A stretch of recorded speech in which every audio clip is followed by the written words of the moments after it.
Généralement, la drogue provient de l'Amérique du Sud, souvent transitée par l'Afrique, en l'occurrence l'Afrique de l'Ouest, et ensuite pour l'Europe. Quelquefois pour la consommation locale en Afrique, mais pour la plupart des cas, c'est pour aller en Europe. Maintenant, nous avons un cas très intéressant ici au Kenya, où on vient de démanteler un système ou des laboratoires de drogue. Instaurés par qui? Par des cartels mexicains. Cartels mexicains au Kenya. C'est choquant et c'est bouleversant. Au mois de septembre, un laboratoire de production de méthamphétamine, une drogue synthétique mortelle, a été démantelé par la police kenyane. Ceci évidemment a été impulsé par le département de sécurité américain. Ce sont les Américains qui ont fait leur enquête. Les Américains, dans leur service de renseignement, ont informé les services kenyans de la présence des laboratoires de fabrication de méthamphétamine au Kenya par des Mexicains cartels. Incroyable. Les autorités kenyanes, en collaboration avec les partenaires internationaux, ont démantelé un laboratoire de production de méthamphétamine à Namanga, une ville proche de la frontière entre le Kenya et la Tanzanie. Vous le voyez ici sur la carte. Cette opération est liée au cartel Jalisco Nova Generación. Le laboratoire en était apparemment au premier stade de sa mise en place, avec des échantillons et des structures en place, mais n'était pas encore pleinement opérationnel. Alors, qu'est-ce qui s'est passé? 6 individus ont été arrêtés. Quelles sont ces personnes? Des ressortissants mexicains et des ressortissants nigérians dans le cartel. Incroyable, mexicains et nigérians.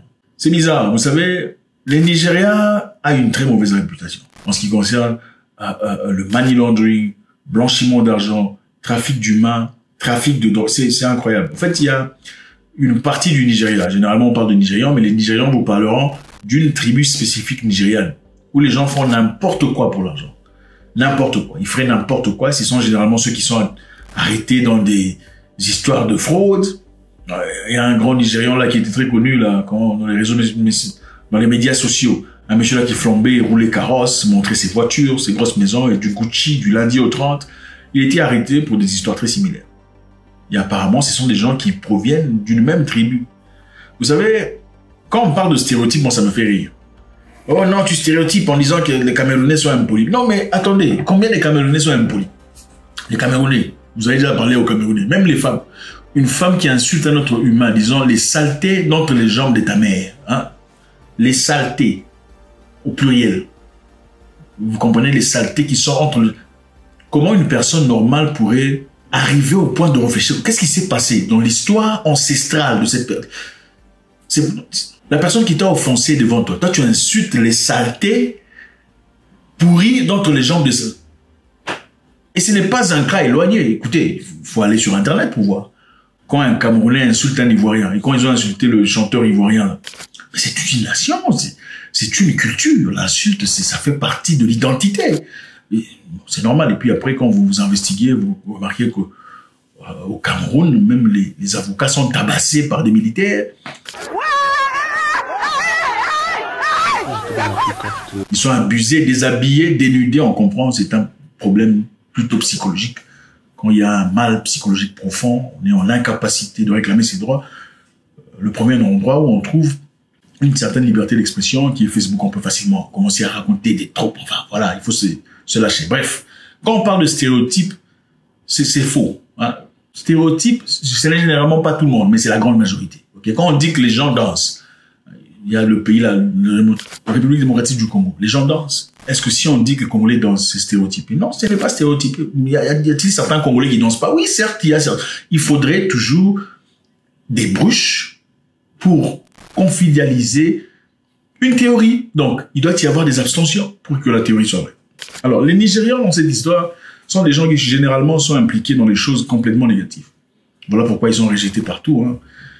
In terms of corruption, Nigeria has a reputation, as you understand very well, for very massive corruption. I also know that the president has been able to cut that down very substantially. Un Nigérian à Dubaï, on le scrute comme pas possible. On le cherche, on le fouille. Et ils sont étonnés de dire, oh, pourquoi les gens n'aiment pas les Nigérians. Enfin, bref, c'est incroyable. On n'a pas dit Kenyan, on n'a pas dit Tanzanien, on a dit Mexicain et Nigérian. N'est-ce pas? On n'a pas parlé des Kenyans ni des Tanzaniens. Regardez la proximité. Regardez la distance depuis le Nigeria au Kenya. Regardez la distance. Il y a eu de fortes probabilités qu'il y ait un Ougandais impliqué. Forte probabilité qu'il y ait un Tanzanien. Forte probabilité qu'il y ait un Somalien. Mais il n'y en a pas. Mais ceux qui sont impliqués dans cette histoire de drogue sont Nigérians. C'est choquant. Alors, qui est ce groupe dont on a peur? Cartel Jalisco Nueva Génération. Jalisco Nouvelle Génération en français, sans souvent abrégé CJNG, est un cartel de drogue mexicain puissant, violent, originaire de l'état de Jalisco au Mexique. C'est l'un des cartels les plus dangereux et les plus influents du Mexique, connu pour ses tactiques violentes et son implication dans le trafic de drogue à grande échelle et de blanchiment d'argent et de crimes organisés. Vous emmenez sur le continent ces gens-là. Vous savez comment on gère le Mexique? Est-ce que vous vous rendez compte qu'au Mexique, les cartels ne sont même pas contrôlés par l'État? Donc l'armée est en incapacité de contrôler les cartels.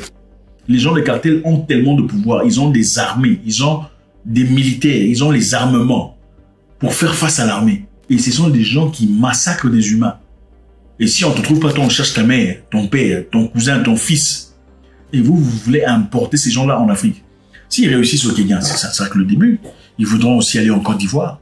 Ensuite au Ghana, ou peut-être au Cameroun, enfin pas au Cameroun, il n'y a pas d'argent, mais bref, ils voudront aller ailleurs, ok? Comment ça se fait qu'ils sont installés quelque part entre le Kenya et la Tanzanie? Évidemment, beaucoup de personnes questionnent le gouvernement kényan. Le gouvernement a été critiqué pour sa gestion des affaires de trafic de drogue, notamment en raison de son faible taux de poursuite et de condamnation. Des facteurs tels que la corruption, la porosité de frontières et la situation stratégique du Kenya le long des principales routes de trafic de drogue contribuent à la persistance de ce problème. Les efforts visant à relever le défi comprennent le renforcement de la sécurité aux frontières, le renforcement des cadres juridiques et la collaboration avec des partenaires internationaux pour lutter contre les réseaux de trafic de drogue. Beaucoup de personnes pensent que le gouvernement kényan, en tout cas certains acteurs du gouvernement kényan, sont impliqués dans cette histoire. Ce n'est pas nouveau parce que quelque part, récemment, la Hollande a demandé l'extradition d'un jeune Hollandais qui était condamné pour trafic de drogue. Le ministre de la Justice et de Sécurité des Pays-Bas, Danny Weel, a publié un message sur Twitter. Aujourd'hui, la demande d'extradition néerlandaise du criminel de drogue Jos Leijdeker a été remise aux autorités de Sierra Leone. J'espère que les autorités sierra-léonaises agiront rapidement et qu'elles seront à nos côtés dans cette lutte contre la criminalité internationale organisée. Le jeune monsieur aurait importé à hauteur de 7000 kg de cocaïne en Europe. Il est recherché.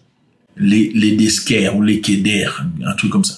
Le garçon a été retrouvé dans une vidéo où il était assis à côté de la fille du président du Sierra Leone. Maintenant, vous voulez me dire que le cercle du président de Sierra Leone ou les services de sécurité et de renseignement n'étaient pas au courant de l'identité de ce monsieur qui est recherché en Europe pour trafic de drogue? Et le monsieur serait à proximité de la fille du président en train de faire amourette et tout le bazar. Attendez, il faut se poser des questions. En Sierra Leone, on sait que l'ambassadeur sierra-léonais au Libéria était arrêté avec une mallette pleine de drogue. Un ambassadeur a été arrêté, imaginez, parce qu'il y avait certainement un renseignement. Vous savez, la diplomatie, généralement, n'autorise pas les arrêts des ambassadeurs. Mais le monsieur était arrêté, on a trouvé des mallettes de drogue. Bon, si l'ambassadeur a des mallettes de drogue et qu'il y a la fille du président de la République qui a à ses côtés un jeune monsieur qui est reconnu pour trafic de drogue, recherché dans le monde. Ensuite, le ministre de l'Immigration qui a répondu aux Hollandais disant « La personne que vous cherchez là n'est pas ici. La personne que vous avez vue dans les vidéos, ce n'est pas lui. Celui-là s'appelle Mohamed. Il s'appelle pas Likeder. Ce n'est pas la personne que vous cherchez. » Et quelques jours plus tard, on a retrouvé une vidéo dans les réseaux sociaux, puisque les gens ne sont pas très intelligents. Tu dis ne pas connaître quelqu'un, mais tu publies une vidéo dans les réseaux sociaux où le monsieur est en train d'offrir des cadeaux. La même personne dont tu disais ne pas connaître. La même personne dont tu disais l'immigration ne reconnaît pas. Mais soudainement, vous êtes ensemble, il te donne des cadeaux. Et tu célèbres ton anniversaire. Félicitations. Les gens sont bêtes, hein. Voilà comment il y a un autre monsieur là, quelque part en Afrique du Sud. Il est parti dévaliser des banques à plusieurs reprises. Mais c'était juste à l'arrivée d'Instagram. Il a fait beaucoup d'argent. Mais qu'est-ce qu'il a commencé à faire? À montrer l'argent qu'il a sur Instagram. Jouer le riche.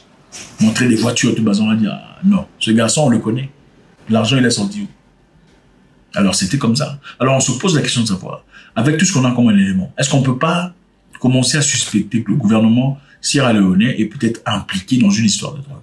Est-ce que ça serait complètement absurde de penser que les membres du gouvernement pourraient se mettre ensemble pour se faire de l'argent en extra en facilitant la drogue? On sait que la drogue, généralement, dans le monde, provient de l'Amérique du Sud, n'est-ce pas? Ok. Alors, il faut que ça se stationne quelque part en Afrique de l'Ouest. Et si on se portait garant en étant l'homme au pouvoir, bon, vous emmenez vos drogues ici, il n'y a pas de souci, mais je veux mon pourcentage pour faciliter le transit vers l'Europe. C'est une possibilité. Alors, si on peut en dire autant pour le Sierra Leone, on ne peut pas en dire autant pour les Kenyans, par exemple, qui essaie de faciliter cette implantation d'un cartel mexicain. Mais ça, c'est dangereux parce que là, ce n'est pas une histoire où on vous envoie un colis. ok, le cartel vient se positionner dans votre pays. On va commencer à massacrer des gens, ça rigole pas là-bas. Et en parlant de drogue, avant de continuer, la Chine a exécuté 4 citoyens canadiens pour infractions liées à la drogue cette année. Incroyable. Malgré les multiples appels à la clémence par le gouvernement canadien, les 4 personnes ont été exécutées. Bien entendu, nous condamnons de façon extrêmement ferme l'exécution de Canadiens. Il s'agit de 4 Canadiens qui faisaient face à des accusations criminelles en Chine. À plusieurs reprises, j'ai demandé la clémence de la part du gouvernement chinois pour que justement ces Canadiens-là soient protégés.